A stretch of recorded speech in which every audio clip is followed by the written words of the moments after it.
Hello everybody, in this video I'm going to be showing my entire stash portfolio, and I actually think it's been doing pretty well. I just started putting a little bit of money into it in March and then slowly built it up to $2,000, and now in the very end of 2019 I'm at about plus $500 profit and a 25% gain, which is pretty good if you ask me, for just getting started investing and for such a short time period. And if you are interested, I'm also going to be uploading a video of my entire Robinhood portfolio, which I started doing after stash. So be sure to come check out my channel if you are interested in that.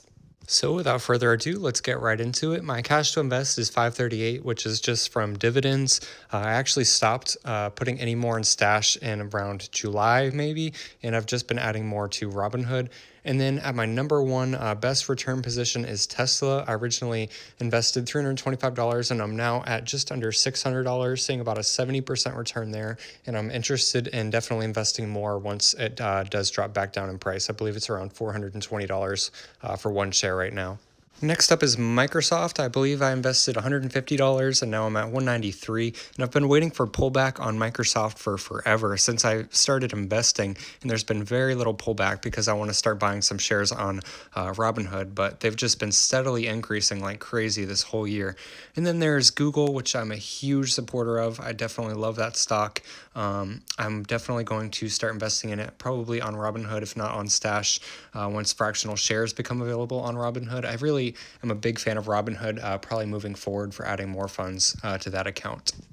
Next up is Match the Market, which closely follows the S&P 500. It's at a relatively modest return of 13%. And then there's Apple, which you probably know is doing extremely well this year with a 50% return. Unfortunately, I only invested around $50.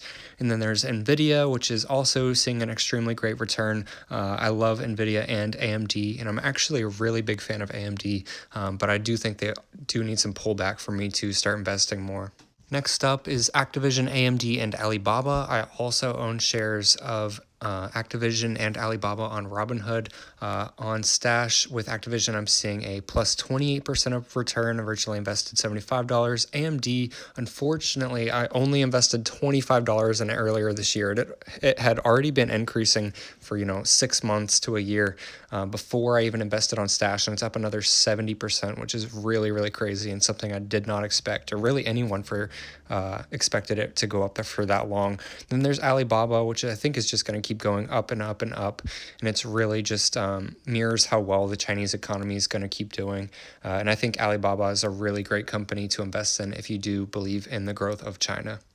Next up is TakeTwo Interactive, which is a video game company, publisher, and developer. Really big supporter of them if you are at all interested in investing in video game companies. I think they are probably the best video game company to invest in. And then a couple of ETFs. Delicious dividends I actually do not really suggest. The dividends are actually kind of low for a dividends ETF. And then Slow and Steady is a somewhat resembles the S&P 500. It's more geared towards energy companies. It's safer investments than the S&P 500 should be.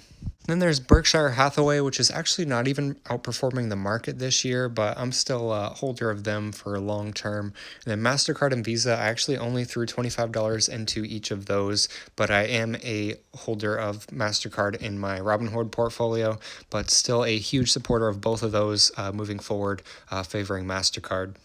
Next up are some of my stocks that have not performed too great this year. There's Young Money, which favors companies that are geared towards millennials, which is only at about plus 8% this year, whereas the S&P 500 ETF that we saw earlier was at plus 13%, so not nearly outperforming the S&P 500. Then there's Amazon at surprisingly only plus 1%. They've been pretty dovish this year, but I'm still a supporter of them for the long term. And then there's Salesforce, which pretty similarly, I'm surprised they're not doing better, but again, I really think they're going to do well moving forward for the long-term growth. And then you can see there AMC Entertainment and Dunkin' Donuts. I didn't invest 1 cent and 41 cents in those. There's like 15 companies there that I actually didn't invest in. They're just are stock back from the Stash debit card. So I'm just gonna skip over those. And then in last place is actually Boeing, which I originally invested in $50 in, and it's at minus 13% right now with $43 of stock remaining.